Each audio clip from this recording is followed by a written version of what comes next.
ছেলেকে দুবাই পাঠিয়ে বাবা সাত্তার এই দুনিয়া থেকে বিদায় নিল।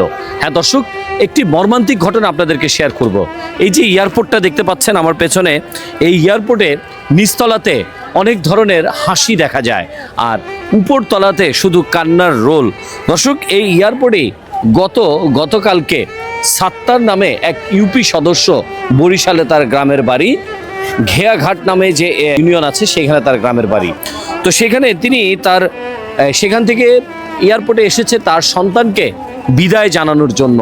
একজন বাবা তার সন্তানকে বিদায় দেয়। আমরা অনেক সময় দেখি কি, যারা প্রবাসেই যায় তারাই শুধু কষ্ট পায়, আসলে বিষয়টা তার নয়। অনেক বাবা মারা আছে তার সন্তানকে এই পথ দিয়েই পাড়ি দিয়ে, এয়ারপোর্টে পাড়ি দিয়েই তারা ভেতরে অনেক কষ্ট লালন করে। ঠিক তেমনি এই যে স্ক্রিনে যে বাবাকে দেখতে পাচ্ছেন, তিনি তার সন্তানকে এই এয়ারপোর্ট থেকে বিদায় দিয়ে, দুবাইয়ের উদ্দেশ্যে বিদায় দিয়ে তিনি যখন বাসায় যান, তো প্রতিমধ্যেই এয়ারপোর্টের মধ্যেই তিনি অনেকটা অসুস্থ বোধ করছিল। তো এরপরে যখন তিনি বরিশাল যান, তখন যাওয়ার পরপরই সেই রাতেই এই লোকটি স্ট্রোক করে এই দুনিয়া থেকে বিদায় নেয়। দর্শক, কি মর্মান্তিক একটি ঘটনা। ছেলে এই খবরটা যখন পায়, তার ভেতরে কেমন একটি ঝড় বইছে আপনারা নিশ্চয়ই বুঝতে পারছেন।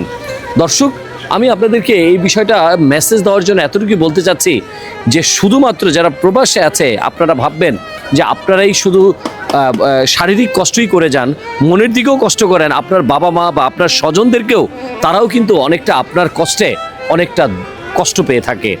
দর্শক, আমরা এই পিতার প্রতি সম্মান জানিয়ে আল্লাহর কাছে দোয়া করি, আল্লাহ তাআলা যেন এই লোকটিকে জান্নাতের সর্বোচ্চ স্তরে নিয়ে যায়। এটাই আমাদের প্রত্যাশা। সবাই ভালো থাকবেন। সকল প্রবাসীদের জন্য দোয়া রইল। আল্লাহ হাফেজ।